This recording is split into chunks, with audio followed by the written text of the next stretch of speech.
Suburban Sentinel here with another video on Prepper-Nomics, where we examine the financial aspects of emergency preparedness. In our last video, we reviewed the concept of opportunity cost.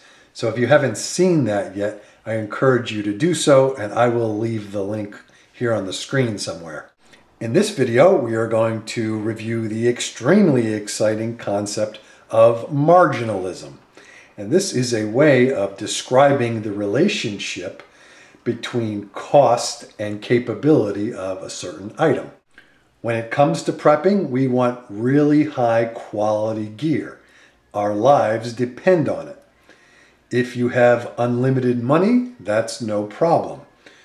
But for the rest of us, a fundamental question is, what is the proper balance between quality and performance of each of our pieces of gear and equipment? In order to answer that question, we need some tools in our mental toolbox, and that's how marginalism comes into play.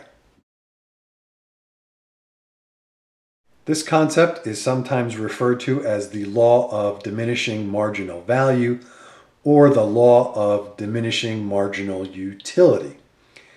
Now, everybody's heard the expression, you get what you pay for. The law of diminishing marginal value or utility says that at a certain point, the relative costs of greater performance get larger. Or put another way, at a certain point, the additional value of each improvement to a product diminishes with the additional cost. Shown on the screen here are 4 mini utility LED lights that we use around the house and the cost of each one. Moving from left to right, the first one on the screen, that blue little LED utility light, runs about $1. It's very cheap, of course. It is of very low quality, has low output. It's also a single output. It's just a simple on-off switch. Has a short battery life, and when that battery is done, you simply throw it away. The unit is not very rugged. If you bang it around too much, from my experience, it will fail. And by the way, I'm just kind of guessing at the cost. I don't even buy these. They come as a freebie with orders from a company I do business with. The second one on the screen, the silver tubular shaped one, is of slightly higher output than the first, has more battery life. It's still a single output unit. The battery is replaceable, and it is of low quality, which should be expected at the $2 price point. We have a few of these. I don't really do anything serious with it. The reason I bought them is that it's got a cheapo laser built into it, and it makes a great cat toy. Moving further up the scale, you'll see the third from the left is a double output high-low LED light that clips to the top of a standard 9-volt battery.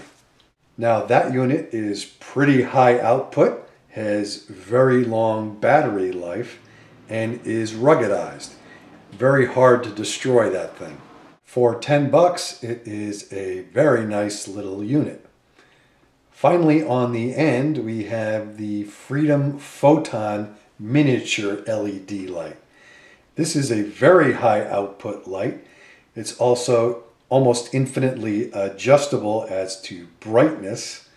It's very compact and lightweight, has extremely long battery life depending on the setting. It's a superior quality unit, extremely rugged, and comes in at a price point of about $24. So basically, as you move left to right, the quality and performance of each unit increases.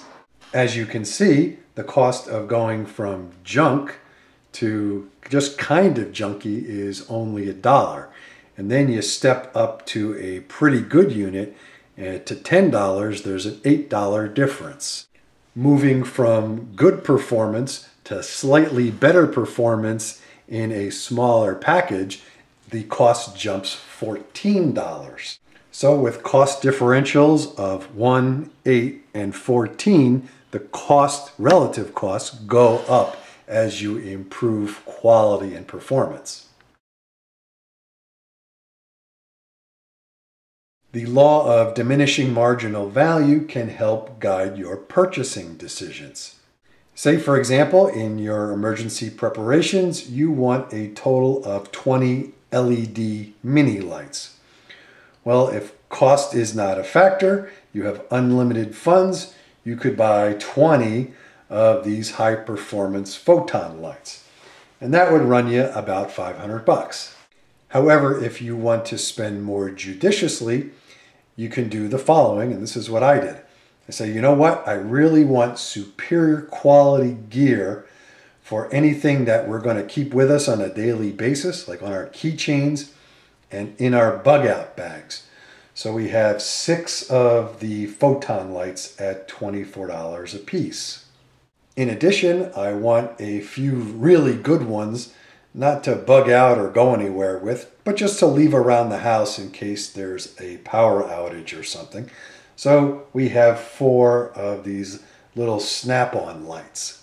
Because we then have a substantial number of higher quality units, the rest can be cheapies that are throwaway, or if something happens to them, it's no big deal.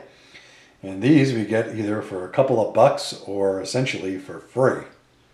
Using that strategy, we have our mini LED requirements satisfied for less than $150, which is a $350 difference had we just gone out and bought 20 of these superior quality photons.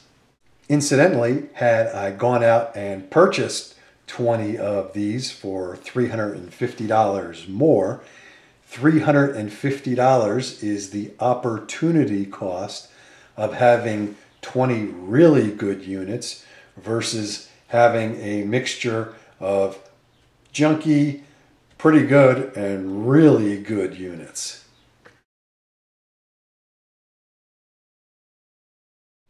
Balancing cost versus capability is not easy, especially for prepping where we're really counting on our gear.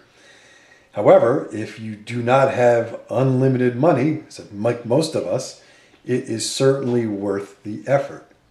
So, thanks for watching. This is the Suburban Sentinel, along with Bella the Camera Cat. Please thumbs up and subscribe if you like what you see. Questions and enlightening comments are always welcome. Prep and be safe, everybody. Say goodbye, Bells.